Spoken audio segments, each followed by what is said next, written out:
أعوذ بالله من الشيطان الرجيم بسم الله الرحمن الرحيم إن الحمد لله والصلاة والسلام على رسول الله ومن والاه وبعد فقد قال الله تعالى في كلامه المجيد وفرقان الحميد بسم الله الرحمن الرحيم آمن الرسول بما أنزل إليه من ربه والمؤمنون كل آمن بالله وملائكته وكتبه ورسله إلى آخر الآية।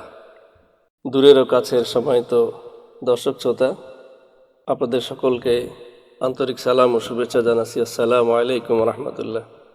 সম্মানিত দর্শক মণ্ডলী, আমরা আমাদের আজকের আলোচ্য বিষয় হিসেবে আল ঈমান এ বিষয়টি আমরা নিয়েছি।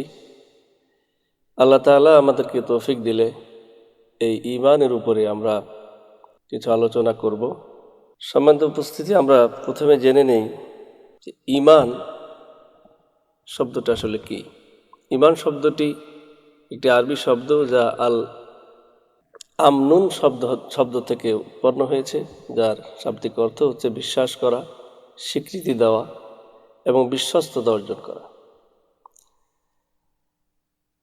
আল্লাহ পাক সুবহানাহু ওয়া তাআলা ঈমানের যে সংজ্ঞা বিশ্বনবী সাল্লাল্লাহু আলাইহি সাল্লামের মাধ্যমে দিয়েছেন, সেটা হচ্ছে সেই হাদিসে কুদসিতে হযরত জিবরাইল আলাইহিস সালাতু ওয়াস সালাম বিশ্বনবী সাল্লাল্লাহু আলাইহি সাল্লামের কাছে এসে বললেন, ইয়া মুহাম্মদ আখবিরনি আনিল ঈমান।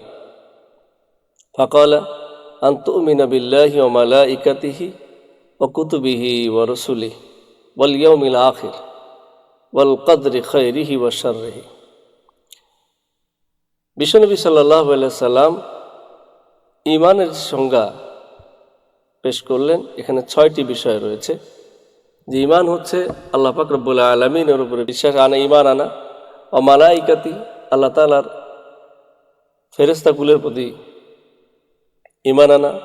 আল্লাহ পাক রব্বুল আলামিন যুগে যুগে যত কিতাব এই পৃথিবীতে পাঠিয়েছে সেই কিতাবগুলি বিশ্বাস করা এবং যত নবী রাসূল এই পৃথিবীতে আল্লাহ পাঠিয়েছিলেন সকল নবী রাসূলের উপর ঈমান আনা। ওয়াল ইয়াউমিল আখির, এবং আমাদের যে মৃত্যুর পরবর্তী যে বিচার হবে সেই বিচার দিনের উপরে ঈমান আনা। ওয়াল কদরি খাইরিহি ওয়া শাররিহি, আর তাকদীরের ভালো মন্দের উপরে বিশ্বাস আনা। এই 6টি মৌলিক বিষয় এর উপরে ঈমান আনা। এই 6টি বিষয়ের উপরে ঈমান আনা নাম হচ্ছে মূলত ঈমান। আল্লাহ তাআলা সূরা বাকারা 285 নম্বর আয়াতে ঈমানের বিষয়ে যেটি বলেছেন, আমরা শুরুতে একটু বলেছিলাম যে আল্লাহ তাআলা বলেছেন, বিসমিল্লাহির রহমানির রহিম, আমানার রাসূলু বিমা উনজিলা ইলাইহি মির রাব্বিহি ওয়াল মুমিনুনা কুল্লুন আমানা বিল্লাহি ওয়া মালাইকাতিহি ওয়া কুতুবিহি ওয়া রাসূলিহি। যে আল্লাহ তাআলার উপরে বিশ্বের যত নবী আল্লাহ পাঠিয়েছিলেন ওনারাও বিশ্বাস স্থাপন করেছেন এবং আল্লাহ তাআলার পক্ষ থেকে যেই কিতাবগুলি দেওয়া হয়েছিল সেগুলির উপর ঈমান এনেছে। আর পৃথিবীর সকল মানুষ, সকল মুমিন যারা, কুল্লুনা আমানা বিল্লাহি ওয়া মালাইকাতিহি ওয়া কুতুবিহি ওয়া রাসূলিহি, প্রত্যেকেই তারা আল্লাহ তাআলার এই মহাগ্রন্থ আল কিতাবগুলি যাদেরকে যেগুলি দিয়েছিলেন সেগুলির উপর ঈমান এনেছে, ফেরেশতাকুলের উপরে এবং যত নবী রাসূল পাঠিয়েছেন সকলের উপরে।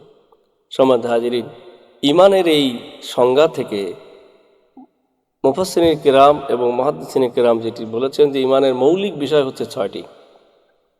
আর এই 6টির মধ্যে আমরা যদি রাসূল সাল্লাল্লাহু আলাইহি সাল্লাম দেরকে বাদ দেই তাহলে 5টি বিষয় থাকে, যে 5টি হলো গায়েব, অর্থাৎ আমাদের কাছে গায়েবে আনা। যেমন আল্লাহ সূরা বাকারার মধ্যে বলেছেন, ওয়াবিল আখিরাতি হুম ওয়াল্লাযীনা ইউমিনুনা বিল গায়ব, যে যারা গায়েবের অদৃশ্যের উপর বিশ্বাস স্থাপন করে। ঈমানের পিলার এই যে 6টি, এই 6টি পিলারের উপরে বিশ্বাস স্থাপন করতে হবে একজন মানুষকে 3টি উপায়। বিশ্বনবী সাল্লাল্লাহু আলাইহি সাল্লামের একটি হাদিস এখানে বলা হয়েছে এইভাবে যে তাসদীক বিল জিনান, ইকরার বিল লিসান, ওয়াল আমাল বিল আরকান, অর্থাৎ মনের বিশ্বাস স্থাপন করা মুখে সেটার স্বীকৃতি প্রদান করা এবং মনের বিশ্বাস এবং মুখের স্বীকৃতিকে কর্মের মাধ্যমে যথার্থতা প্রমাণ করার নামই হচ্ছে ঈমান। কেউ যদি শুধুমাত্র বিশ্বাস স্থাপন করে, মুখে সেটি বলছেও না, আবার তার বাস্তব জীবনে কর্মকাণ্ডের মধ্যে তার কোনো প্রতিফল দেখা যাচ্ছে না, তাহলে সেটাকে ঈমানের পূর্ণাঙ্গ রূপ হিসেবে ধরে নেওয়া যাবে না, যেটাকে ফাসিক হিসেবে, ফুসুক হিসেবে ধরা হয়। আবার কেউ ঈমানের সত্যটি গোপন করে মুখে তারা স্বীকৃতি দেয় ঈমানের, অথচ তাদের কর্ম হচ্ছে ঈমানের বিপরীত, তাদেরকে আল্লাহ তাআলা কোরআনের ভাষায় মুনাফিক হিসেবে কাউন্ট করেছেন। আর এই দুইটা শ্রেণী বাদে একেবারে কেউ বিশ্বাসই করে না, স্বীকারও করে না, কর্মও করে না, তাদেরকে আল্লাহ তাআলার বক্তব্য হচ্ছে তারা কাফের।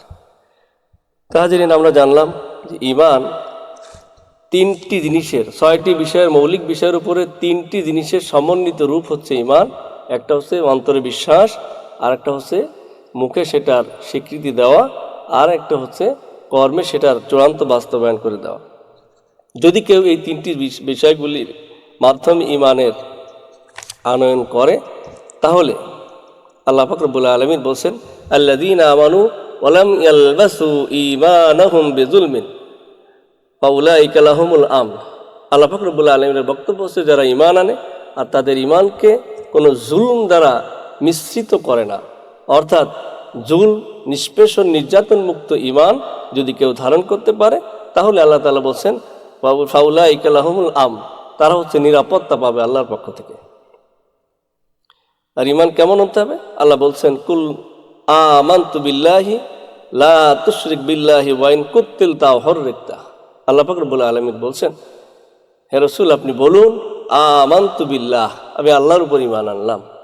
আর ঈমানের স্বীকৃতি দেওয়ার সাথে সাথে তার বলছে যে লা তুশরিক বিল্লাহ, আল্লাহর সাথে শিরক করা যাবে না। ওয়া ইন কুতিলতা হুররিকতা, একজন মুমিন আল্লাহর উপরে যখন ঈমান আনবে, সেই ঈমানের স্বীকৃতি দেওয়ার সাথে সাথে সে আল্লাহর নিরাপত্তা চাদরের মধ্যে যেহেতু আবর্তন করে ঢুকে পড়বে, এই ঢুকার পরে আল্লাহ যে তাকে নিরাপত্তা দান করবেন, সেই নিরাপদ মানুষ আল্লাহ পাক রব্বুল আলামিনের বিপক্ষে কেউ শিরকের প্রস্তাব যদি তার কাছে দেয়, কোনো অন্যায় জুলুমের প্রস্তাব যদি তার কাছে দেয়, যেটা সরাসরি আল্লাহর সাথে শিরক করা হয়, এই কাজটি সে করবে না।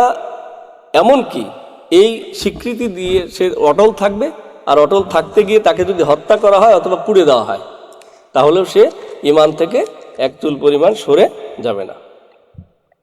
ঈমান কেমন হতে হবে? আল্লাহ পাক রব্বুল আলামিন সূরা হুজুরাতের 15 আয়াতে বলছেন, ইন্নামাল মুমিনুন আল্লাযীনা আমানু বিল্লাহি ওয়া রাসূলিহি সুম্মা লাম ইয়ারতাবু ওয়া জাহাদু বিআমওয়ালিহিম ওয়া আনফুসিহিম ফি সাবিলিল্লাহি উলাইকা হুমুস সাদিকুন। রব্বুল আলামিন বলছেন, ইন্নামাল মুমিনুন, ঈমানদার তো তারাই, আল্লাযীনা আমানু বিল্লাহি ওয়া রাসূলিহি, যারা আল্লাহ এবং রাসূলের উপর ঈমান এনেছে, সুম্মা লাম ইয়ারতাবু, তারপরে তাদের ঈমানের মধ্যে কোনো সন্দেহ তারা ঢুকায় নাই, সন্দেহের কোনো চুল পরিমাণ সন্দেহ তাদের ঈমানের মধ্যে প্রবেশ করে নাই।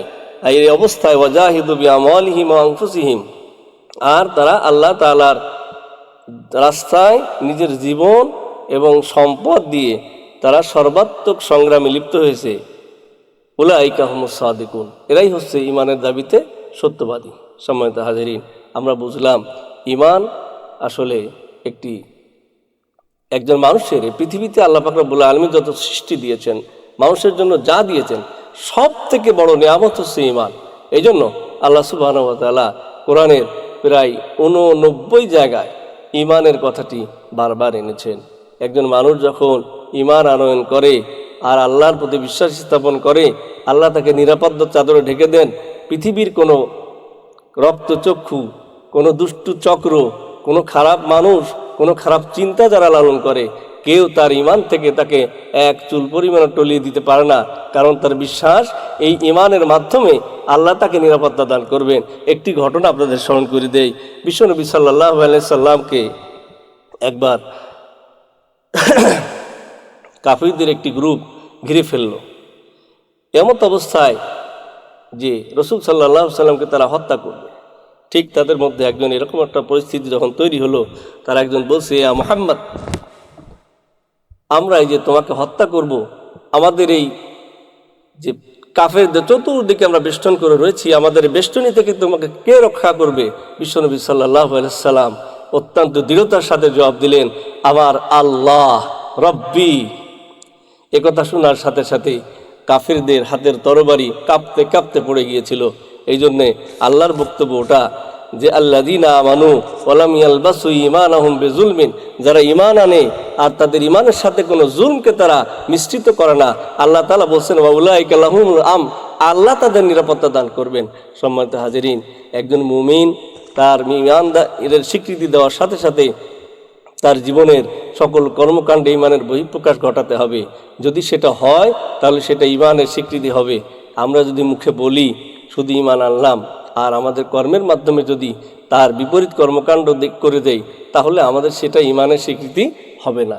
ঈমানের চূড়ান্ত স্বীকৃতি হবে এভাবে যে আল্লাহ তাআলা যেটাকে সত্য বলেছেন সে সত্যকে সত্য, সাদাকে সাদা, কালাকে কালা, এটা জেনে বুঝে মেনে চূড়ান্তভাবে কোনো অবস্থায় সে ঈমানের এই রাস্তা থেকে বিচ্যুত হবে না, তাহলে সেটা ঈমানের স্বীকৃতি হিসেবে গ্রহণ হবে। এইভাবে যদি একজন মানুষ ঈমান আনতে পারে তাহলে আল্লাহ তাআলার বক্তব্য হচ্ছে তার ঈমানকে আল্লাহ তাআলা পরিশুদ্ধ করে দিবেন, তার জীবনের সকল গুনাহগান তাকে আল্লাহ মাফ করে দিবেন। আর এভাবে যদি কেউ ঈমানের এই দাবিতে অটল থাকতে না পারে তাহলে আল্লাহ তাআলা বলছেন লা ইকরাহা ফিদ্দিন ক্বাদ তাবায়্যানা রুশদু মিনাল গাই ফামান ইয়াকফুর বিল তাগুত ওয়া ইউমিন বিল্লাহ ফাকাদ ইসতামসাকা বিল উরওয়াতিল ওয়াসকা লা ইনফিসামা লাহা। আল্লাহ তাআলার বক্তব্য হচ্ছে যে দ্বীনের ব্যাপারে বাড়াবাড়ি নাই। যে ব্যক্তি তাগুতকে অস্বীকার করে ঈমানকে গ্রহণ করবে, ফাকাদ ইসতামসাকা, আর সে এই ঈমানকে গ্রহণ করবে এমনভাবে যে ফাকাদ ইসতামসাকা বিল উরওয়াত, এমন শক্ত করে রশিটাকে সে ধরবে, বিল উরওয়াতিল ওয়াসকা লা ইনফিসামা লাহা, যা কোনোভাবেই ছিঁড়ে যাবে না। আসুন আমরা আমাদের ঈমানকে এমন শক্তভাবে ধরি, পরিবেষ্টন করি যে আমাদের বক্তব্য, আমাদের কর্মকাণ্ড, আমাদের চেহারা, আমাদের উঠা বসা সকল কিছু যেন শক্তভাবে ঈমানকে আঁকড়ে ধরে হয়। ঈমানের বাইরে যা আছে সেগুলি যেন আমাদের জীবন থেকে আমরা দূরে সরিয়ে দেই। আল্লাহ তাআলা আমাদের তৌফিক দান করুন। সম্মানিত দর্শক শ্রোতা, আমাদের ঈমানের আলোচনা আজকে পর্যন্তই। আগামীতে ধারাবাহিকভাবে ঈমানের আলোচনায় আল্লাহ তৌফিক দিলে আমরা সবাই শামিল হব। সকলকে আমাদের ততক্ষণ পর্যন্ত আমাদের সাথে থাকার জন্য সবিনয় অনুরোধ করছি। সুবহানাকাল্লাহুম্মা ওয়া বিহামদিকা আশহাদু আল্লা ইলাহা ইল্লা আনতা আস্তাগফিরুকা ওয়া আতুবু ইলাইক। আসসালামু আলাইকুম ওয়া রাহমাতুল্লাহ।